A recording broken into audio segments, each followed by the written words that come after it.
There's so much to recap. For me, that was, in the context of an election cycle, important, like this idea that Musk would maybe have a role if Trump were re-elected to the White House. And Musk also was at pains to kind of clarify his own politics. You tuned in for many hours as well.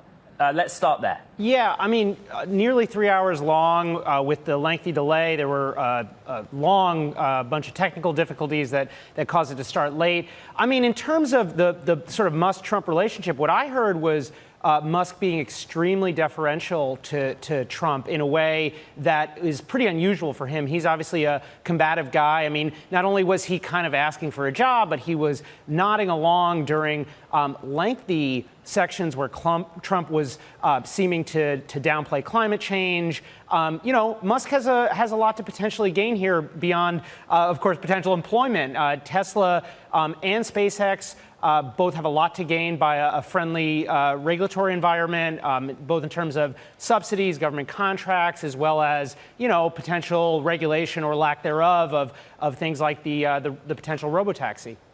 Let's just go into that awkwardness around climate change and the fact that he calls himself sort of, well, you can be an environmentalist, you can still do good for the planet, but not have to sacrifice on ultimately a great car, was kind of his pitch to a whole new audience.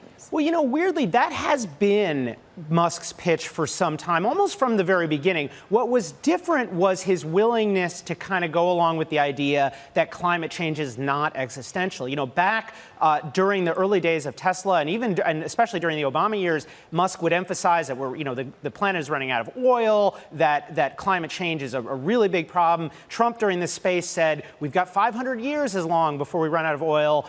You know, climate change is not that big a deal. We don't need all electric cars. You know, these are all things that at an earlier time would have really set Elon Musk off. And he has, you know, navigated to a slightly different position, a position that is definitely much more accommodating of kind of right-wing skepticism of man-made climate change.